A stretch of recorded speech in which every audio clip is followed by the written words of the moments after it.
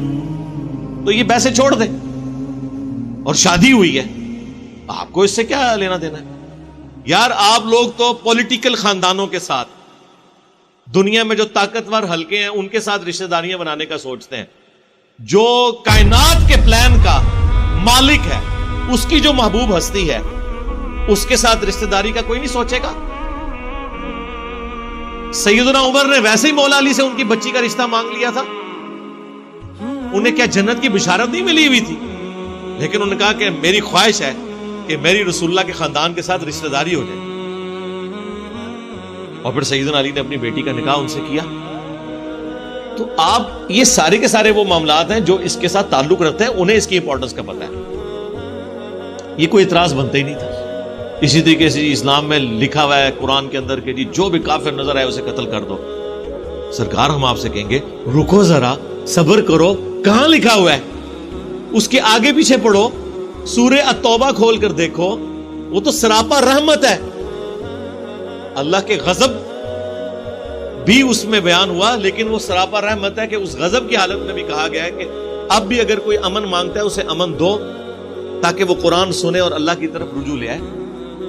مسلمانوں اور کافروں کی ایک پیس ٹریٹی تھی جس میں ڈیسائیڈ ہوا تھا کہ جب یہ ٹریٹی ٹوٹے گی تو اس کے بعد کوئی اس کو پھر فالو نہیں کرے گا, اور وہ کافروں نے ٹریٹی توڑی تھی. جب کافروں نے وہ ٹریٹی توڑ دی اس کے بعد وہ ایکٹیویٹی پرفارم کی گئی کہ اس زمانے میں جن لوگوں نے یہ بد عہدی کی تھی, اور بد عہدی کی سزا اس زمانے میں یہ مانی جاتی تھی, اس کے اگینسٹ یہ ساری باتیں ہوئی ہوئی ہیں. نہ کہ یہ ہے کہ جو بھی کافر نظر آئے. یار مسلمانوں نے 300 سال یہاں حکومت کی ہے, آج بھی 50% سے زیادہ, بہت محتاط اندازہ لگا لیں, ورنہ میرے نزدیک تو 70% سے زیادہ اس وقت بھی سب کانٹیننٹ میں کافر ہیں. تو اگر تلوار کے زور پہ آپ کو مسلمان بنانا ہوتا تو مسلمان بنا نہ لیتے. میرا تعلق تو ویسے ہی مغلیہ خاندان سے ہے اور ہمارے بڑوں نے حکومت کی ہے یہاں پہ. ہم ان کی حکومت کو مسلمان حکومت سمجھتے ہیں, اسلامی حکومت نہیں سمجھتے. جتنے ان کا یہاں پہ زور تھا, تلوار کی نوک کے اوپر سب کو کلمہ نہیں پڑھا سکتے تھے, نہیں پڑھایا. دوسری طرف ضرور غلب کر لیا جلال الدین اکبر نے کہ اس نے ہندو عورتوں سے بھی شادیاں کی ہوئی تھی. مسلمان ہمیشہ مائنورٹی میں رہے یہاں پہ, لیکن پھر بھی حکومت میں رہے. اس کے باوجود انہوں نے کبھی تلوار کے زور پہ لوگوں کو مسلمان نہیں کیا. لہذا یہ بالکل, البتہ جو شروع میں اسلام پھیلا رومنز اور پرشین کے خلاف, تو ظاہر ہے وہ بدماش حکومتیں تھیں, استحصال کرتی تھیں عوام الناس کا.